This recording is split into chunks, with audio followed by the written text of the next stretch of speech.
strong.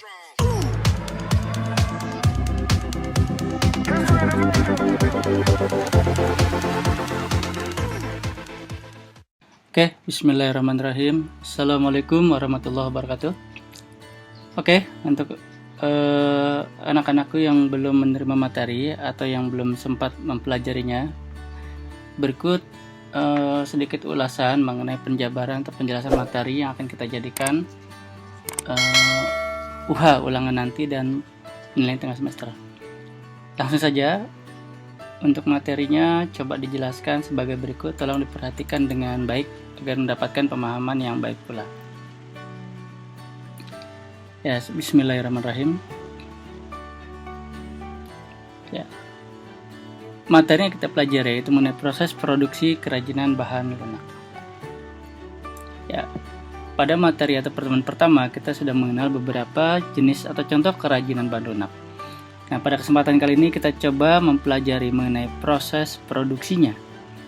Apa sih proses produksi itu? Ya, terdiri dari dua buah kata, proses dan produksi. Proses berarti urutan pelaksanaan atau kejadian terjadi secara alami atau didesain menggunakan waktu, ruang, keahlian, sumber daya lain yang menghasilkan suatu hasil.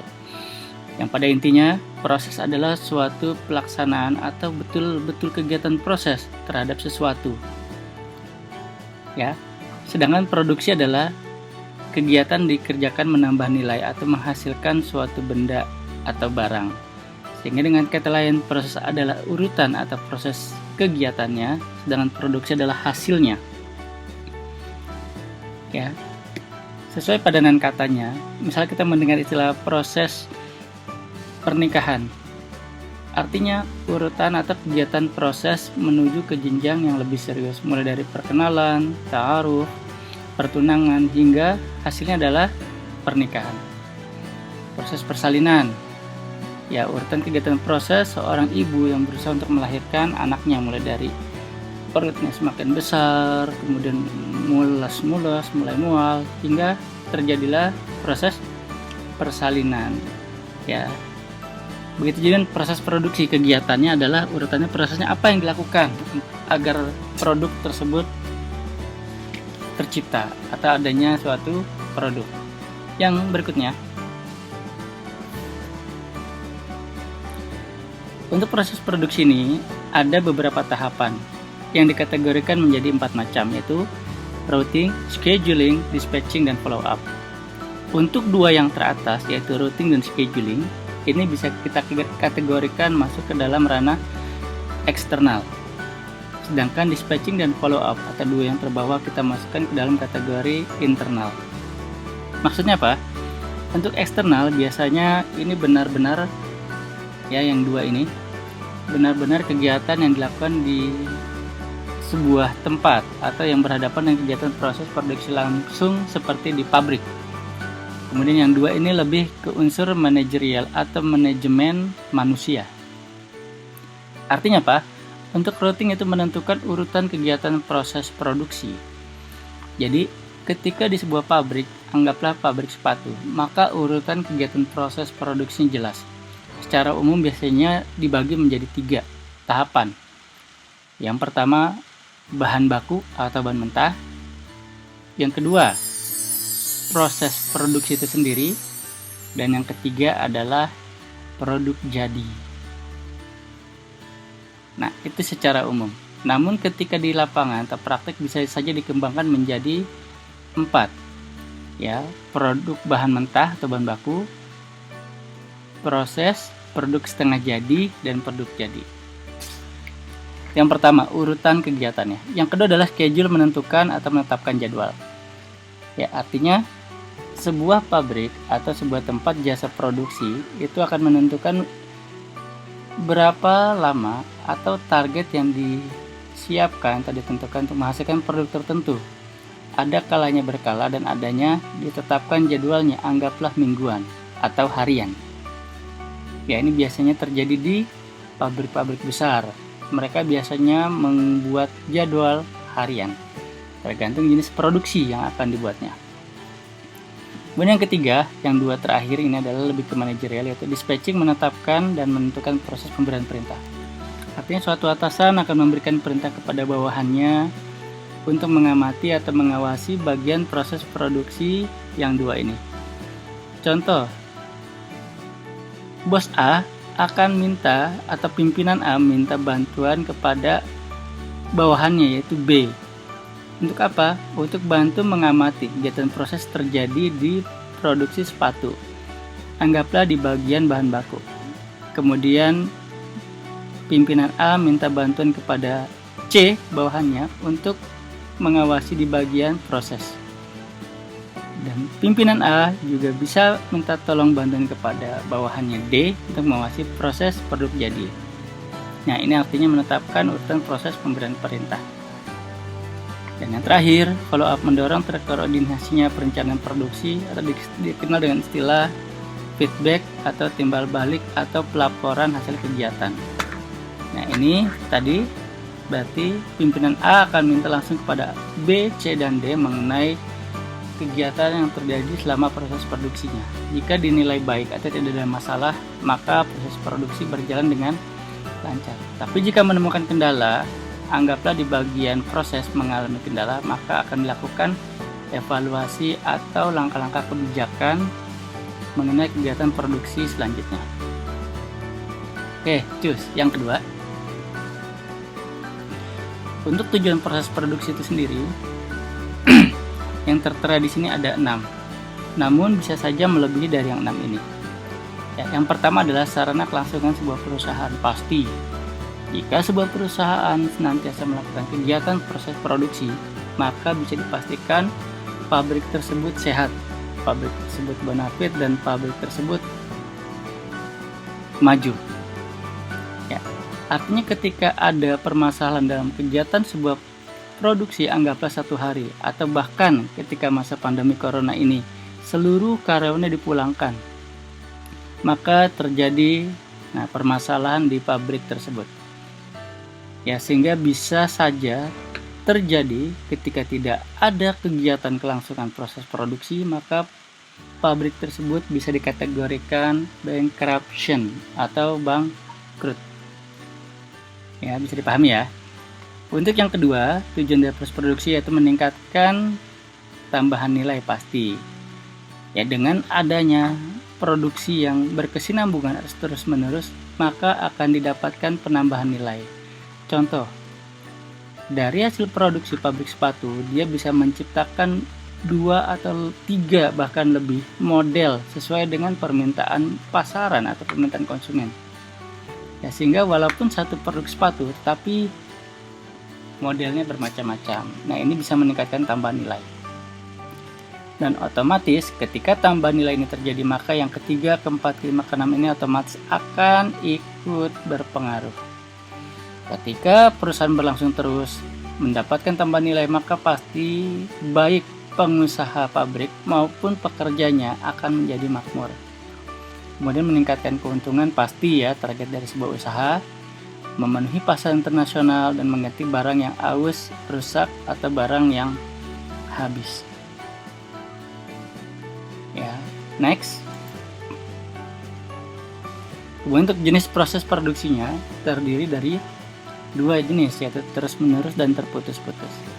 Dan terus-menerus bisa kita kategorikan ada kegiatan yang biasa terjadi di pabrik-pabrik besar. Misalkan kita pergi ke arah Cikarang, Cibitung, di sana banyak ditemukan pabrik. Nah, rata-rata mereka sistemnya ini terus-menerus. Sedangkan yang di sebelah kanan adalah kegiatan proses produksi yang terputus-putus. Ya, dalam artian ini adalah suatu kegiatan yang berbeda dari yang di pabrik. Ya, sehingga biasa dikenal dengan istilah home industry atau industri rumah. Cirinya bagaimana? Untuk terus-menerus, cirinya atau polanya selalu sama, ya, mulai dari bahan baku, proses, dan produk akhir. Tidak bisa melompat. Ya, misalkan mau diproses dulu, tidak ada bahan baku, itu tidak bisa. Kalau di pabrik, pasti terus-menerus, dan produk atau omset yang dihasilkan namanya pabrik biasanya jumlahnya besar. Kemudian menggunakan mesin yang bersifat khusus atau special purpose machine. Pengaruh operator kecil dan tidak memerlukan banyak karyawan. Kenapa? karena umumnya sudah dikerjakan dengan mesin. Jadi orang-orang yang digunakan hanya sebagai operator saja.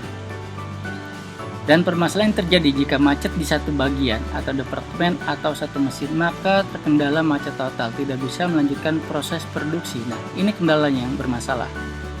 Nah, karena hal tersebut, maka diperlukan seorang ahli perawatan yang baik atau maintenance untuk menghindari yang tadi macet di satu bagian jadi macet total. Kemudian variasi produk kecil, dan pastinya yang namanya pabrik perlu ruangan yang besar, yang sangat besar. Jarang ada pabrik ukuran 5 x 10 meter atau 50 meter. Itu biasanya jarang sekali, bahkan mungkin tidak ada. Pabrik perlu ruangan yang besar. Kemudian untuk industri yang terputus-putus, produksi terputus-putus atau rumahan, yang pertama adalah hasil produk cenderung lebih kecil tetapi variasinya banyak. Contoh, jika kita melihat atau menemukan beberapa emak-emak biasanya mengerjakan atau anak muda membuat produk berdasarkan pesanan. Anggaplah ada sebuah pesanan untuk membuat souvenir sebuah acara pernikahan, maka ini masuk ke dalam kategori terputus-putus. Loh, kenapa?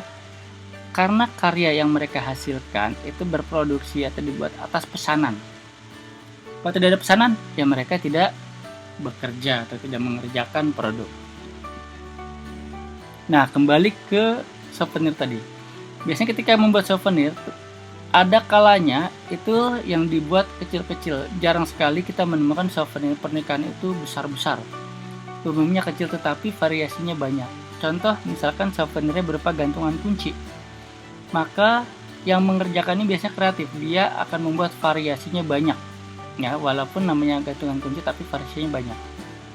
Kemudian, karena home industry, maka mesinnya bersifat general purpose mesin atau bersifat umum. Artinya, gunting yang mereka gunakan bisa untuk menggunting bahan, gunting benang, gunting kertas, dan yang lainnya. Berbeda dengan di pabrik. Kalau di pabrik mesinnya khusus dan ini mesinnya besar-besar. Kemudian ciri lainnya itu pengaruh karyawannya sangat besar. Maksudnya apa? Jika ada pesanan sebanyak 100 buah produk dikerjakan oleh 4 orang karyawan, maka secara logika satu orang akan mengerjakan 25 produk. Nah, pengaruh karyawan besar di mana? Nah, ini kita lihat. Jika dari 4 karyawan tersebut ada satu yang sakit, maka tinggal 3 karyawan. Maka dari 100 pesanan itu dikerjakan oleh 3 karyawan. Kemudian sakit lagi, maka tinggallah 2. Maka dari 100 pesanan tadi dibebankan kepada 2 karyawan tadi. Jadi yang harusnya satu orang mengampu atau membuat 25 karya, karena yang duanya sakit, maka masing-masing harus mengerjakan 50 buah pesanan atau karya. Nah, ini pengaruhnya sangat besar. Sehingga waktu yang diperlukan pun semakin lama. Misalkan dengan 4 orang target hanya 2 hari, tapi karena mereka sakit, maka dikerjakan dengan 2 orang, sehingga hari atau waktu yang diperlukan relatif lebih lama, lebih dari 2 hari. Yang berikutnya, macet di satu bagian tidak macet total. Artinya kalau di industri rumah, misalkan membuat souvenir tadi, ketika bagian pengguntingan mungkin tidak masuk atau sakit, maka kegiatan aktivitas tidak berhenti. Jadi bagian yang lain bisa mengerjakan yang lain. Ya, walaupun bagian pengguntingan sakit, tetapi yang lain masih bisa membuat model, menggambar desain, itu tetap berjalan. Dan umumnya, karena home industry pula biasanya menggunakan tenaga manusia, pasti. Dan ruangan yang dilakukan atau untuk membuat karya ini bisa dilakukan di mana saja. Ya, bisa di kebun, di depan masjid, bahkan di rumah sekalipun, tidak masalah. Karena mereka bisa bekerja di mana saja dengan target pesanan yang tadi sudah diberikan atau ketika mereka mendapatkan pesanan tersebut. Oke. Ini yang terakhir. Demikian yang bisa disampaikan mengenai materi proses produksi. Mudah-mudahan bisa dipelajari dengan baik dan dicerna dengan baik. Terima kasih, diakhiri. Billahi taufiq wal hidayah. Assalamualaikum warahmatullahi wabarakatuh.